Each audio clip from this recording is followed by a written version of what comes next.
I came over from Russia with my family when I was 6 years old in 1992. I didn't speak the language. We were refugees, so there was some hardship. And it took me a while to kind of adapt to American life. We were living in New Jersey at first, and a couple of years later, we moved to Staten Island, New York. That was a challenge for me. I was about 10 years old, new school. I didn't dress like the other kids. There was some kind of bullying, or I was made fun of. I just wasn't someone that really fit in. And I felt really awkward and kind of out of place and just didn't know. There's some nuances with language or humor that I didn't quite understand. My parents didn't have much involvement in my kind of school life just because they didn't quite understand. They worked evenings. And so when I came home from school, I really was on my own to do my homework, to, do the right thing. But it left me a lot of freedom, and I didn't do the right thing. I would go and hang out in the neighborhood when I wasn't supposed to leave the house. In my neighborhood, there were folks that were older than me, and they saw this weirdo little kid, kind of on her own walking around, so they sort of took me in. By 12 is when I started experimenting with drugs and alcohol with them, and really from there my addiction kind of took off. I did okay in school. I wasn't a bad student. I sort of went under the radar, kind of unnoticed. I didn't get into trouble. I didn't excel. And I was able to really go through the motions of going to school and continuing on to college and then later grad school. And there was a good period of my life where even though I wasn't making great choices, I was really functioning and I was doing well. I went to school for social work, and I was really drawn to that field for a number of reasons. One of it was that I wanted to help people and help people kind of find their voice, understand themselves, and heal. And the other part is I really wanted to understand human behavior and relations and what makes people tick, how they function, how they adapt. And really it related to my experience in learning this new kind of world and new culture.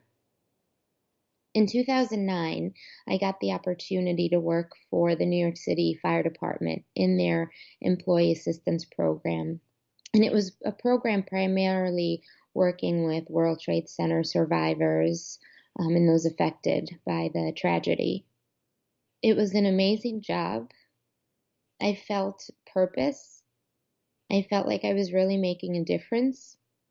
And I, met such incredible, courageous, strong individuals, men and women. I'm left speechless by the folks that I met there. I didn't quite have the coping skills to deal with the things that I was hearing on a daily basis. I was there for about 3 years, and it got harder. It got really hard to hear the stories and the experiences. And when I left work and when I went home, I just didn't know how to process it. And that's where alcohol and other drugs became really a huge part of my life. It was this double life. I went to work, and I do believe I was effective. But when I left work, I became this other person that needed to just numb what I was feeling, what I had heard. There came a point where I couldn't contain it anymore, and I felt that I was no longer effective at my job. I didn't know what to do. I didn't understand that addiction was taking over my life. It's something that I did in the professional world, where I helped other people and I connected them with resources and helped them through their addiction. But it was such a huge disconnect, really a disconnect from reality of what was happening to me. So really out of desperation, I decided to kind of start fresh, get away from my life, well, to get away from me. So I decided to move. And in the process of one of the very first trips up to Western New York for a job interview, I got my first DWI. And I remember the New York City Fire Department, they find out about these things. And I remember talking to my supervisor and then the supervisor for the clinic about it and really trying to hide it, desperate to believe that it was a one-time experience. I couldn't stop drinking. I couldn't stop taking pills and using cocaine.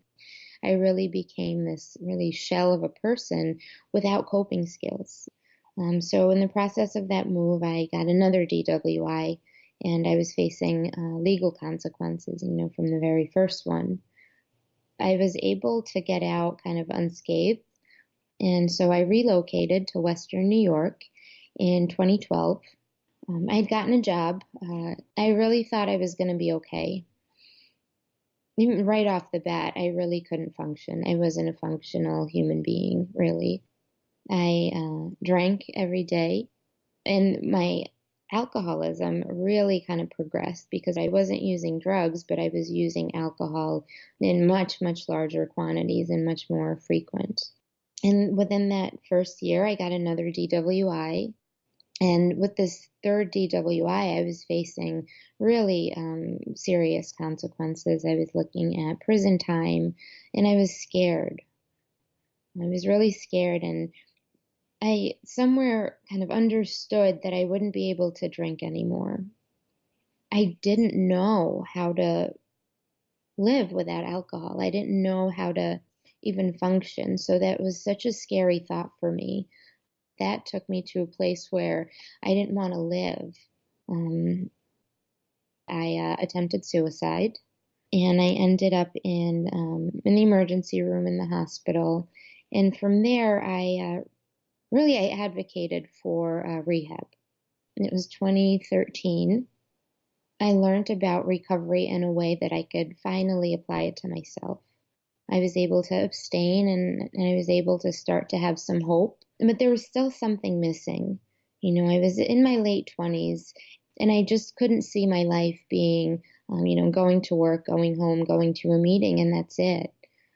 What do you do to fill that void, to fill the isolation? When I got out of treatment, I looked at my phone and I had nothing but phone numbers of people that I drank and drugged with. I didn't have hobbies. I didn't know how to socialize. Everything I knew revolved around alcohol. So in recovery, I found exercise and fitness and really the outdoors. And it really just changed my life. That was something I learned, that when I was anxious or afraid or lonely or I wanted to drink or I wanted to use, I could get outside. I could go for a run. I could go for a bike ride and it would go away. Then I met a person. I met my partner in recovery, an athlete through his whole life, a service member. He's coming up on 20 years in the service. And he really helped to introduce me to this world of health and wellness. Right before I had about a year in recovery, he and it was a record-breaking cold winter up in Western New York, and he and I began to isolate.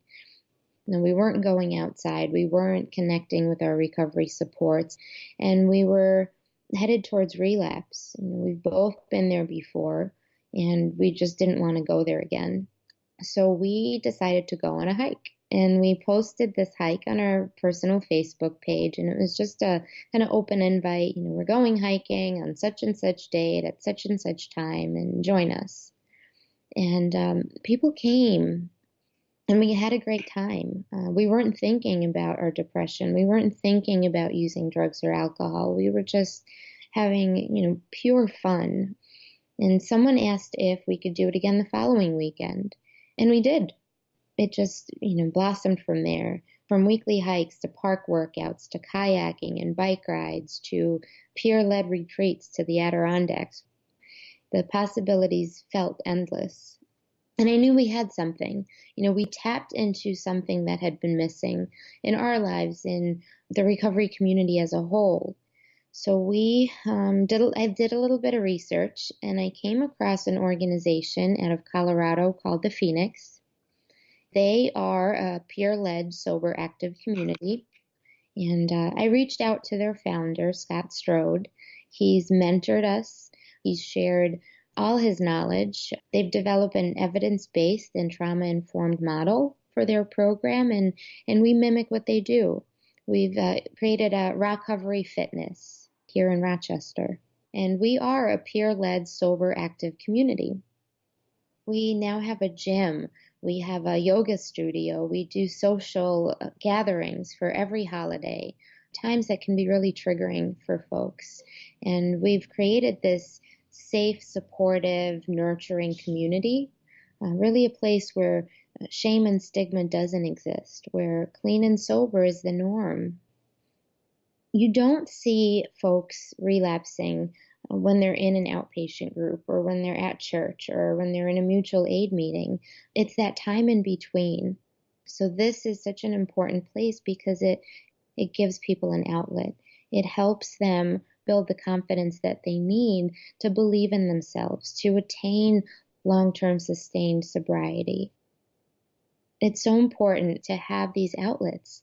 And it's so important to not have shame, to not feel that they are somehow unworthy or fundamentally flawed. We're incredible people. We're mothers and fathers and friends and children. We're productive members of society. We're taxpayers. We hold government positions. We're just everywhere. We have a disease, and our disease is substance use disorder. And recovery is our solution. My name is Yana Khashper, and this is my story.